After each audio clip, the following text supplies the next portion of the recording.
Welcome to This is America in VOA Special English. I'm Steve Ember. And I'm Barbara Klein. November 11th is Veterans Day in the United States. The holiday honors those who served in the military. That describes almost 25 million people alive today. This week on our program, we talk about veterans and some current issues they face.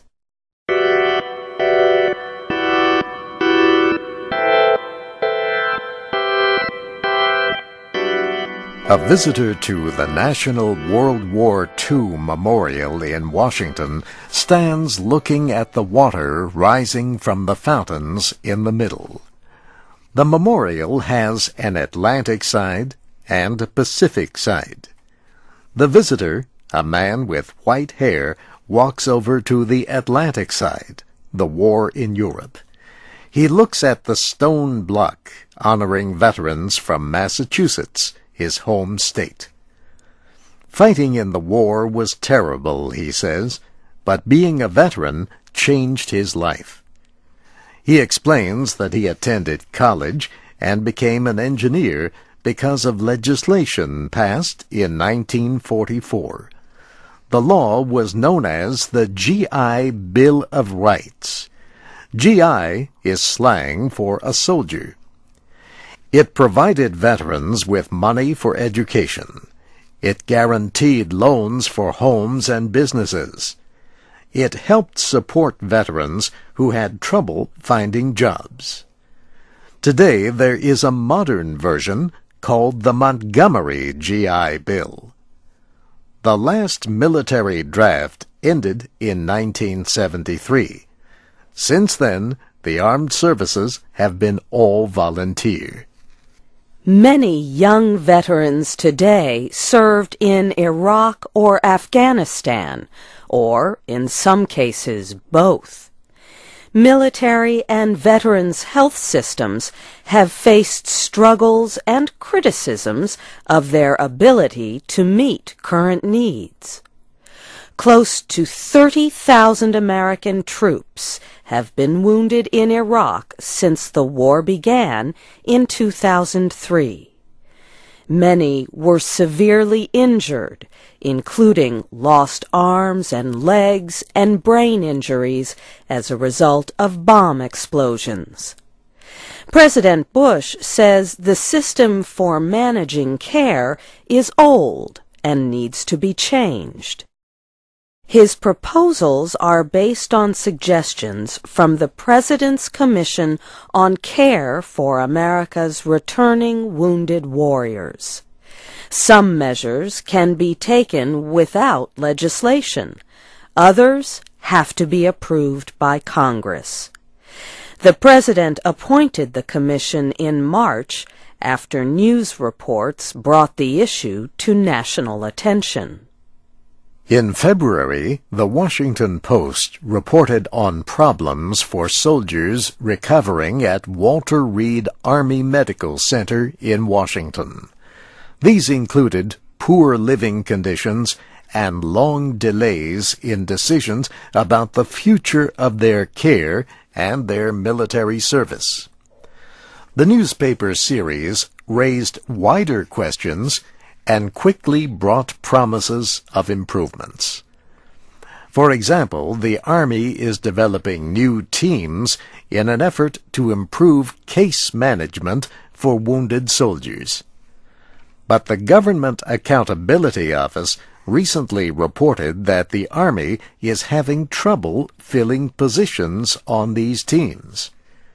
At the same time, long-standing problems remain to be solved.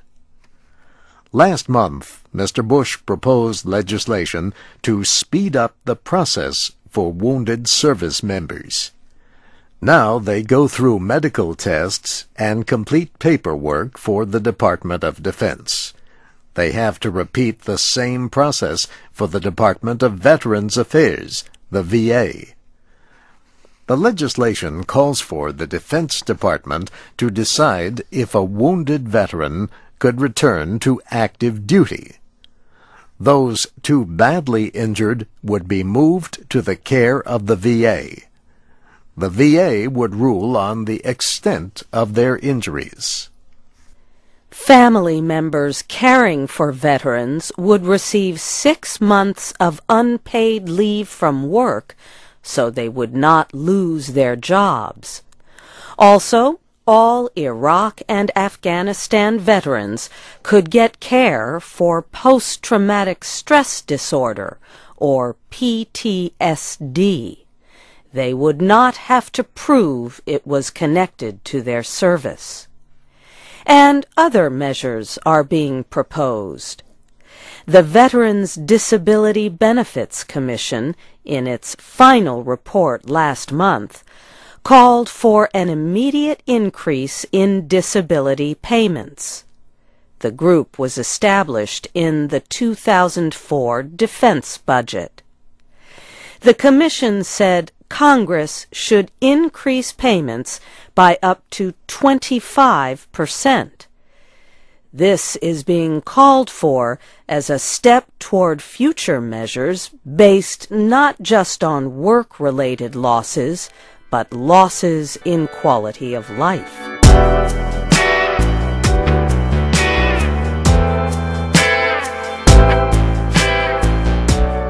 Almost 1.5 million men and women have served in Iraq and Afghanistan.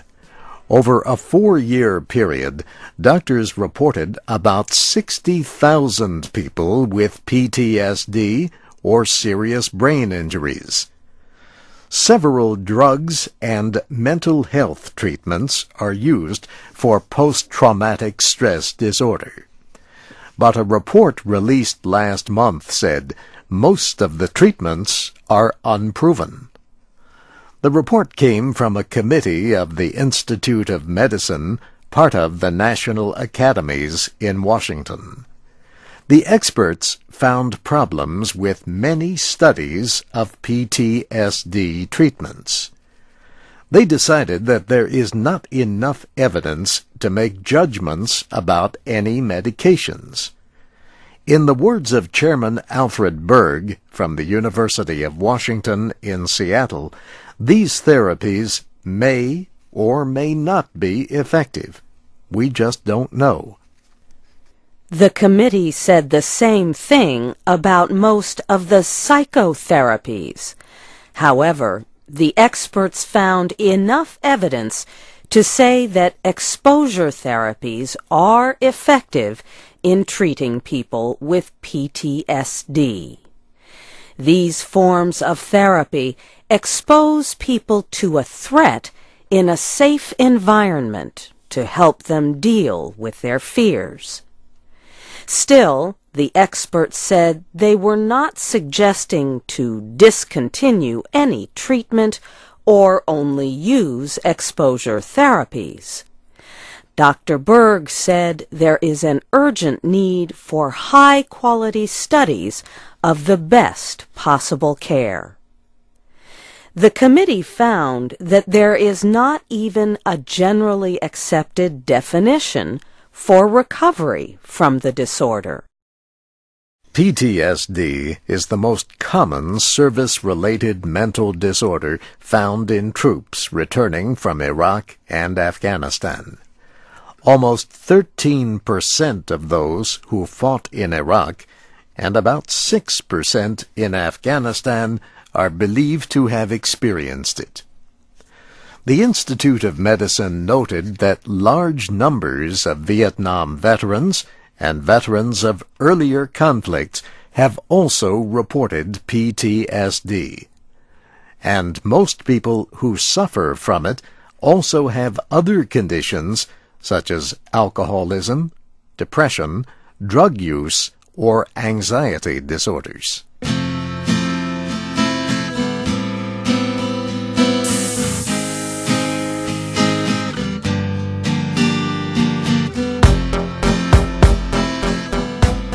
The VA says about 1/3 of homeless adults in the United States have served in the armed forces. mostly during the Vietnam War. The department says an estimated 195,000 veterans are homeless on any given night. And it says perhaps twice as many are homeless at some point during any given year. The VA has special treatment programs and services that were established 20 years ago to serve homeless veterans. Last year, there was a documentary film about homeless veterans called When I Came Home. It tells the story of an Iraq War veteran with PTSD named Harold Noel. In one scene, he talks about living in his automobile in New York. You want to see my home? You want to see my home? My home is right there. You know what I'm saying? That's my home. That red Jeep. The press materials for the film included a newspaper story about Harold Noel in the New York Post in January of 2005. The story said he was seeing a psychiatrist at a VA hospital and had been given 3 different drugs for his PTSD. But he needed housing for his family. He went to an emergency assistance office in the city. The story said he was told there was no more government-assisted housing available.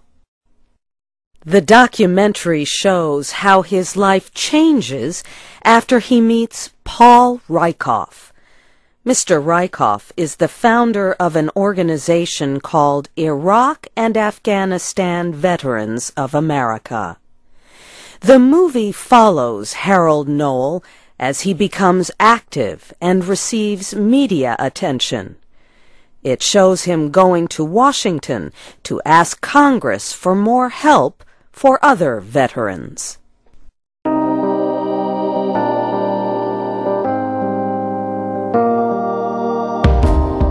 Three years ago, Illinois Army National Guard pilot Tammy Duckworth was flying in a Black Hawk helicopter near Baghdad.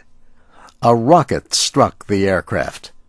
She lost both legs and suffered severe injuries to her right arm. She says veterans of the Korean and Vietnam Wars helped her through her painful recovery with support and advice. Last year, she was a Democratic candidate for Congress. It was her first campaign for public office. She lost the election, but she now serves as director of the Illinois Department of Veterans Affairs. Another veteran, Joyce Robinson, keeps a book of memories. One of them is a photograph of a young woman in the military. That was her more than 60 years ago. She served in the Army Occupation Forces in Japan after World War II. Joyce Robinson says she is happy she served and glad to be a veteran.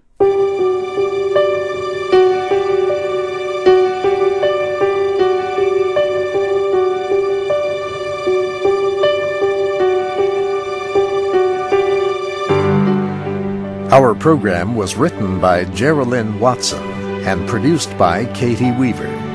I'm Steve Ember. And I'm Barbara Klein. Our programs are online with transcripts and MP3 files at voaspecialenglish.com. Join us again next week for This is America in VOA Special English.